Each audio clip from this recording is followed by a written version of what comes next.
முன்னோர்கள் ஆராய்ச்சி செய்து இந்த உலகத்துல இந்த பிரபஞ்சத்திலிருந்து எடுத்த கர்மவினை தீர்க்கக்கூடிய மூல மந்திரம். நீங்க கோவில்ல போய் விளக்கேத்துறதா இருந்தா இந்த மந்திரத்தை ஒரு முறை சொல்லுங்க. முற்பிறவியில செய்த பாவங்கள் எப்பிறவிக்கும் தொடராமல் இருக்க இப்பிறவியிலேயே என் தந்தை வழியில் வந்த கர்மாவினை, என் தாய் வழியில் வந்த கர்மாவினைகள், என் தாயுடைய கர்ப்பத்திலிருந்து நான் இந்த பூமிக்கு கொண்டு வந்த கர்மாவினைகளும் இன்றோடு நிவர்த்தியாகட்டுன்னு 5 தீபம் விளக்கேத்தி சாமிக்கு தேங்காய் வளம் பூ மாலை கல்கண்டு வாங்கி அர்ச்சனை பண்ணி உங்க ஜாதகத்தை கொண்டு போய் சாமி பாதத்துல வச்சு இன்னையோட எனக்கு எல்லாம் நல்லது நடக்கும்னு மனசார கும்பிட்டு வாங்க. வாழ்க்கையில அசுர வளர்ச்சிக்கு வந்து. அனைவருக்கு வணக்கம். பாரம்பரிய திருவள்ளுவர் குல வம்சம் பிரசன்ன ஜோதிடர் சுப மாரிமுத்து திருப்பூர்லேருந்து இந்த பதிவு உங்களுக்காக. சுவாதி நட்சத்திரத்தை பற்றி இன்றைக்கி பார்க்க போகிறோம். என்னங்கம்மா? ரொம்ப சந்தோஷம். அப்போ சுவாதி நட்சத்திரம் வரும்போது அசுவனி பரணி கிருத்தி ரோகிணி மிருகசிரிசம் திருவாதிரை புனர்வசு பூச ஆயிலை மகம் பூர உத்திர அஸ்தம் சித்திரை சுவாதி அப்படி வரும்போது 15வது நட்சத்திரமாக வருது இல்லைங்களாங்கம்மா? இந்த 15வது நட்சத்திரம் வந்து சுவாதி நட்சத்திரம்.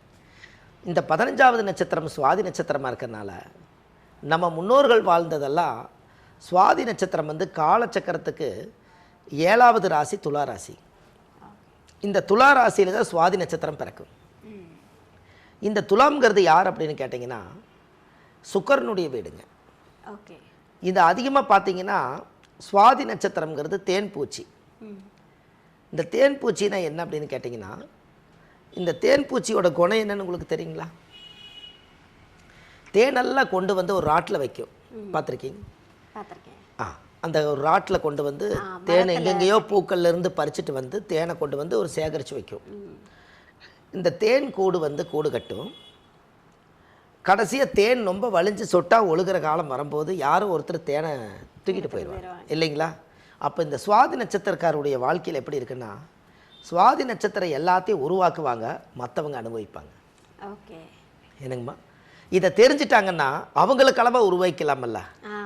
யாருக்கோ பெரிய பிரம்மாண்டமாக செய்கிறத விட எனக்கு இந்த வீடு போதும், எனக்கு இந்த வண்டி போதும், எனக்கு இந்த வாழ்க்கை போதும் அப்படின்னு அவங்களுக்கு அளவாக உருவாக்கிட்டா அது அவங்களுக்கே சொந்தம். எல்லாமே நான் பெருசாக நான் பண்ண போகிறேன்னு சொல்லி பண்ணினா அவங்க அதை உருவாக்குவாங்க, இவங்க அனுபவிக்க முடியாது. இதை சுவாதிங்க. நிறைய பேர்த்த பார்த்துருக்கேங்க இந்த உலகத்தில் நல்லா வளர்த்தி வாழும் பண்ணி இந்த சுவாதி நட்சத்திரக்காருடைய குணம் என்னென்னு கேட்டிங்கன்னா கடைசி வரைக்கும் மற்றவங்களுக்காகவே வாழக்கூடியதுங்க. இப்போ பாருங்கள், அந்த தேன் பூச்சி வந்து மற்றவங்க எடுத்துகிட்டு போகிறக்காக இது எத்தனை பூக்களை போய் பறிச்சுட்டு வந்ததுங்க தேன்களை. அதுபோல் அவங்க வாழ்க்கையில் எல்லாம் தேடி வச்சு வாழ்க்கையில் இன்ன வரைக்கும் நம்ம வந்து பெருசாக எதையும் அனுபவிக்க முடியாமல் 7வது ராசி என்பது துலா ராசி. இந்த துலாம்னா இந்த தட்டும் இருக்குது இல்லைங்களா? இந்த 2 தட்டும் இருக்குது துலாம். ஒரு சரிசமமாக வாழ்ந்துட்டு போனால் உங்கள் வாழ்க்கை நல்லா இருக்குங்கிறதுக்காகத்தான் அந்த காலத்தில் நீதி தேவதையை முன்னாடி வச்சு தராசை வச்சுருக்காங்க. அப்போது ஒரு பஞ்சாயத்துன்னு வரும்போது நீதி தேவதைகிட்ட சொல்லுவாங்களாம், அம்மானு பார்க்காத, அப்பான்னு பார்க்காத, சித்தப்பன்னு பார்க்காத, பெரியப்பன்னு பார்க்காத, கண்ணை கட்டி வச்சு நியாயம் எதுவோ அதை மட்டும் நீதி தேவதை சொல்லுன்னு சொல்லி இந்த நீதி தேவதையாக வாழணுங்கிறதுக்காகத்தான் துலா ராசியில் கொண்டு போய் தராசை வச்சுருக்காங்க. அப்போ இந்த துலாம் ராசிங்கிறது கடைசி வரைக்குமே சரிசமமாக வாழும்னு நினச்சி தான் அது வாழும். ஆண் பாதி பெண் பாதியாக வாழ்கிற மாதிரி துலா ராசியில் வாழும். அப்போ அப்படி இருக்கும் காலகட்டங்களில் அவங்களுடைய முன்னோர்கள் எல்லாருமே பார்த்தீங்கன்னா ஜாதகத்தில் பெரிய அளவுக்கு நம்ம வாழ்க்கையில் நம்ம நல்லா இருக்கோம்னு நினச்சி ரொம்ப கஷ்டப்படுவாங்க. இந்த கஷ்டப்பட்டு வாழ்க்கையில் நம்ம என்றைக்காவது முன்னுக்கு வரலான்னு நினச்சி ஒவ்வொரு விஷயத்தையும் உருவாக்கி மற்றவங்க எடுத்துகிட்டு போகும்போது இவங்களுக்குள்ளேயே ஒரு வெறுப்பு உருவாயிரும். அப்போ இவங்களுக்கு அண்ணன் தங்கச்சி சொந்தம் வந்த தாய் புள்ள எல்லாம் ஒரு காலத்தில் பாசமாக இருப்பாங்க, அப்படியே அகேன்ஸ்டாக மாறிடுவாங்க இவங்களுக்கு மட்டும். ஏன்னா அது சுவாதி நட்சத்திரம் வந்து ராகுவுடைய நட்சத்திரம். இந்த ராகு என்பது பாம்பு கிட்ட போய் நம்ம 2 பேரும் ஃப்ரெண்ட் ஆகலாமான்னு சொல்லுவாங்களா? என்னங்கம்மா? சுவாதினா பாம்பு கிட்டவா நம்ம 2 பேரும் காபி சாப்பிட போகலாம், நம்ம 2 பேர் சினிமாவுக்கு போகலான்னு கூப்பிடுவாங்களா? ஏன்னா அதுக்கிட்ட கூப்பிட மாட்டாங்க. ஏன்னா அது இனமே வேறு. அதனால் இது எல்லாமே ஒரு காலத்தில் அறியாத வயசில் தெரியாமல் பாசம் இருக்கும். கடைசி காலத்தில் எல்லாருமே உறவுகள் தாய் பிள்ளைகள் எல்லாம் அவங்கள விட்டு பிரிஞ்சு கடைசியில் பார்த்தீங்கன்னா அந்த துலாம்ங்கிறது வந்து அந்த தெராசில் வந்து தனியாக நிற்கிற அந்த முள் பாயிண்ட் எப்படி நிற்கிதோ அது மாதிரி நான் இவ்வளவு கௌரவமாக வாழ்ந்து இவ்வளவு கண்ணியமாக வாழ்ந்து இவ்வளவு நேர்மையாக இருந்து என்னை எல்லாரும் ஏமாற்றிட்டாங்களேன்னு அவங்க மனசுக்குள்ள ஒரு காயம் இருக்கும். எப்போவுமே துலா ராசிக்கு மனசுக்குள்ள ஒரு காயம் இருக்குங்க. இந்த காயத்துக்கு மருந்து போடுறதுக்கு யாராவது வருவாங்களான்னு எதிர்பார்த்துட்டே உட்காந்துருப்பாங்க. ஆறுதல் சொல்கிறதுக்கு ஆள் இருக்காது, மாறுதலும் இருக்காது. இவங்க ஒத்தையடி பாதை மாதிரி இவங்க வாழ்ந்துட்டு இருப்பாங்க. இதுதான் சுவாதியுடைய ஒரிஜினல் குணாதிசை. அப்போ இந்த குணாதிசையில் அதனால தான் சொன்னேங்க, யாருக்காக வாழ வேண்டாம், நீங்கள் உங்களுக்காக வாழ்ந்தால் உங்களுக்கு எல்லாம் சிறப்பு. இப்போ உங்களுக்கு ஒரு உதாரணம் சொல்லட்டுங்களாங்கம்மா? உங்களுக்கு ஒன்று தெரியுங்களா? இப்போ நம்மளுக்கு கஷ்டமாக இருக்குதான்னு கேட்டிங்கன்னா, நீங்கள் உங்களுக்கு என்ன கஷ்டம்னு யாராவது ஒருத்தர் கூப்பிட்டு இந்த உலகத்தில் கேளுங்க. எனக்கு கஷ்டம்னு எடுத்துகிட்டு என்னங்க, என் பையன் நல்லா இல்லை, என் மனைவி நல்லா இல்லை, எங்கள் அம்மா சரியில்லை, எங்கள் அப்பா சரியில்லை, என் தாய் புள்ள சரியில்லை, எனக்குன்னு தொழில் சரியில்லை, எல்லாமே அவுட் சைடு தான் சொல்லுவார். அவருக்கு ஏதாவது நல்லா இல்லையான்னு கேட்டால் சொல்ல மாட்டார் பாருங்க. ஓகே. இப்போ எனக்கு ஏதாவது ஒரு பிரச்சனைன்னு கேட்டால், எனக்கு என்னங்க 3 நேரம் சாப்பாடு, நல்ல துணிமணி, ஆண்ட முன்னியத்தில் என்னை கைகால் சுகத்தோடு நல்லா வச்சுக்கிறாங்க, எனக்கு என்ன குறை இருக்குது? ஒன்றுமே இல்லை. என்னை சுற்றி சைடில் தான் இருக்குங்கன்னு சொல்ல வரேன். ஒன்று என்னோடய வயசுக்கு மனைவியோட வழியில் பிரச்சனை, இல்லை என் குழந்தைகள் பிரச்சனை, இல்லை என்னுடைய அம்மா அப்பா பிரச்சனை, இல்லை என்னுடைய அண்ணன் தம்பிகள் பிரச்சனை, இல்லை எனக்கு சொத்து பிரச்சனை, எல்லாமே அவுட் சைடுடைய பிரச்சனையை மனசுக்குள்ளே போட்டு வச்சுக்கிட்டு எனக்கு வாழ்க்கையில் கஷ்டமாக இருக்குதுன்னே சொல்லிட்டு இருக்கிறாங்க. நீங்கள் நல்லா நிறுத்தி பாருங்கள், கஷ்டங்கிறது உங்களுக்கு இல்லை, வெளியிருந்து எடுத்துக்கொண்டு உள்ளே வச்சுக்கிட்டீங்கன்னு. எனக்குமா யாருக்குமே நீங்கள் இந்த உலகத்தில் கேளுங்க, சாமி எனக்கு நிம்மதியே இல்லைம்பாங்க. உங்களுக்கு படுக்கிறக்கு பாயும் ஒரு தலகாணியும் ஒரு பெட்சைட்டும் இருந்தால் காலையில் சூரிய உதயத்துக்குள்ளே நீங்கள் நிம்மதியாக தூங்கலாம். அப்போ உங்கள் மனசுக்குள்ளே என்னமோ ஒன்று உலட்டுது, அதனால் நிம்மதி இல்லை.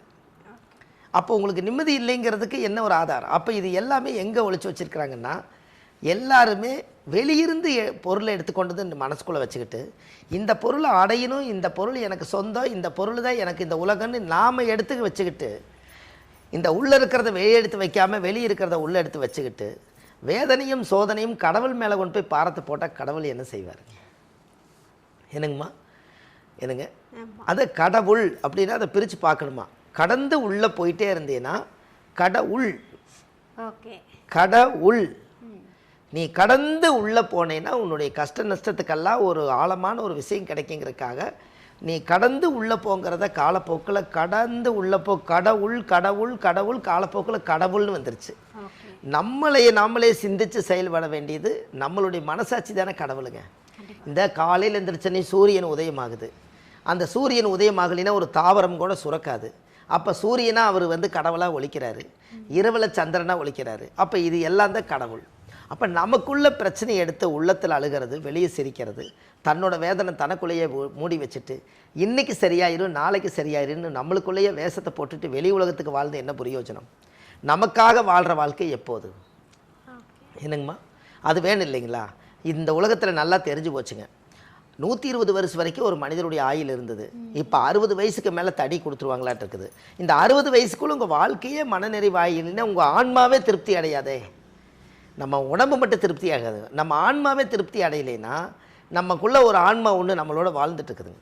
இந்த ஆன்மா யாருன்னு கேட்டிங்கன்னா, உங்களுக்கு ஏதாவது ஒரு பிரச்சனைன்னா என்ன சொல்கிறாங்க வெளியிருந்து? நீ மனசாட்சியை தொட்டு சொல்லு. என்ன? நீ மனசாட்சியை தொட்டு சொல்லு, மனசுக்குள்ள இருக்கிற சாட்சி சொல்லுமான்னு பார்க்கலாங்கிறாங்க. அந்த மனசாட்சிங்கிறது நமக்கே குற்றம் எது நல்லது எதுன்னு தெரியறது. உள்ளுக்குள்ள ஒரு மனசுக்குள்ள ஒரு சாட்சி, ஒரு ஜீவன் இருக்குது. அதுக்கு நம்ம நேர்மையாக இருக்கணுங்கிறதுக்காகத்தான் எது பேசினாலும் நம்ம மனசார பேசுகிறோம். அப்போ இந்த சுவாதி நட்சத்திரம் இந்த உலகத்தில் எல்லாமே பார்த்திங்கன்னா அது மனசார மற்றவங்களுக்காக வாழ்ந்துட்டு எல்லாத்தையும் இழந்துட்டு அது தனிமரமாக தான் நிற்கிங்க. பத்தாவது ராகு என்பது ராகு உடைய நட்சத்திரம்.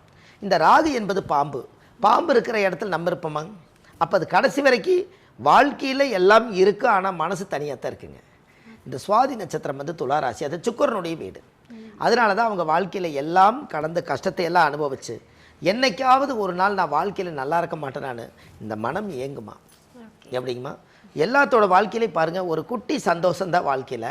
அந்த குட்டி சந்தோஷத்தை கெட்டியாக பிடிச்சிக்கலைன்னா புத்திசாலித்தனம் இல்லை. என்னங்கம்மா? குட்டி சந்தோஷத்தை கெட்டியாக பிடிக்கலைன்னா இருக்கிறதே நம்ம இழந்துருவோம். நம்ம பெருசாக சந்தோஷமாக ராஜா மாதிரி வாழலான்னு நினைக்காதீங்க. ராஜா கிட்ட போய் கேட்டால் தான் தெரியும் அவரோட வாழ்க்கை எப்படி வாழ்ந்தார். இவங்க சொல்கிறது வேணால் அப்படி உதாரணத்துக்கு சொல்லுவாங்க, நான் ராஜா ராணி மாதிரி வாழலான்னு நினைக்கிறேன்னு. ராஜா கிட்ட போய் கேட்டோம்னா 1000 கதைகள் சொல்லுவார். ராணி கிட்ட போய் கேட்டிங்கன்னா நான் ஏன் பிழைக்கிறேன்னு எனக்கே தெரியும்பாரு. இது பேருக்கு ராஜா ராணின்னு வந்துருச்சுங்க. எல்லா வாழ்க்கையிலையும் மனித பிறவி எடுத்தால் இந்த கஷ்டத்தில், இந்த கஷ்டம் துன்ப இன்ப பிறப்பு இறப்பில் எல்லாமே இருக்குது இல்லைங்களா? எல்லாத்தையும் அனுபவிச்சதானே கலந்த கலவை தானே வாழ்க்கை. என்னங்கம்மா? 1/2 மணி நேரம் சிரித்தா நீங்கள் 1/2 மணி நேரம் அழுதாகணும். அப்படின்னா பார்த்துக்குங்க கடவுள் எப்படி வச்சுக்கிறாருன்னு பாருங்க.